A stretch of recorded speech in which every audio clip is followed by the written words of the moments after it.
Then the Lord said to Moses, "Tell the people of Israel to turn back and encamp in front of Pi-hahiroth, between Migdol and the sea. In front of Baal-zephon you shall encamp facing it, by the sea.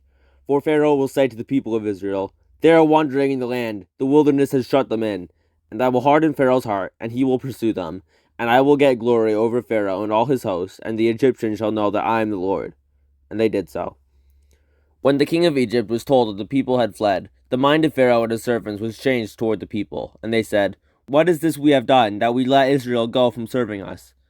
So he made ready his chariot, and took his army with him, and took 600 chosen chariots, and all the other chariots of Egypt with officers over all of them. And the Lord hardened the heart of Pharaoh, king of Egypt, and he pursued the people of Israel, while the people of Israel were going out defiantly. The Egyptians pursued them, all Pharaoh's horses and chariots and his horsemen and his army, and overtook them and camped at the sea by Pi-hahiroth in front of Baal-zephon. When Pharaoh drew near, the people of Israel lifted up their eyes, and behold, the Egyptians were marching after them, and they feared greatly. And the people of Israel cried out to the Lord.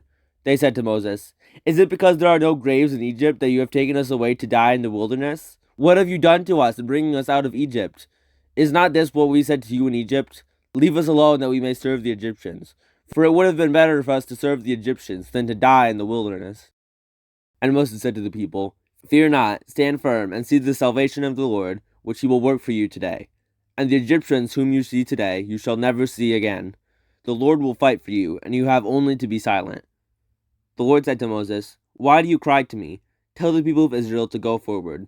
Lift up your staff, and stretch out your hand over the sea and divide it, that the people of Israel may go through the sea on dry ground. And I will harden the hearts of the Egyptians, so that they shall go in after them, and I will get glory over Pharaoh and all his hosts, his chariots, and his horsemen. And the Egyptians shall know that I am the Lord, when I have gotten glory over Pharaoh, his chariots, and his horsemen." Then the angel of God, who was going before the host of Israel, moved and went behind them, and the pillar of cloud moved from before them and stood behind them, coming between the host of Egypt and the host of Israel.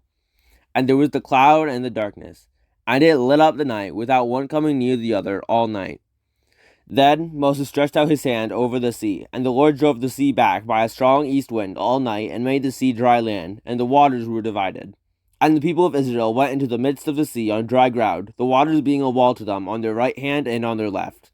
The Egyptians pursued them, and went in after them into the midst of the sea, all Pharaoh's horses, his chariots, and his horsemen.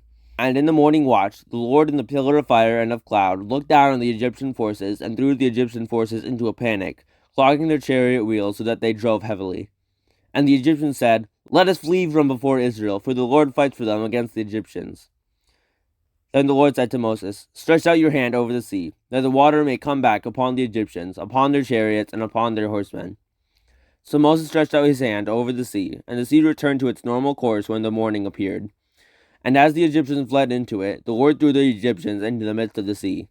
The waters returned and covered the chariots and the horsemen. Of all the host of Pharaoh that had followed them into the sea, not one of them remained. But the people of Israel walked on dry ground through the sea, the waters being a wall to them on their right hand and on their left. Thus the Lord saved Israel that day from the hand of the Egyptians, and Israel saw the Egyptians dead on the seashore. Israel saw the great power that the Lord used against the Egyptians, so the people feared the Lord, and they believed in the Lord and in his servant Moses.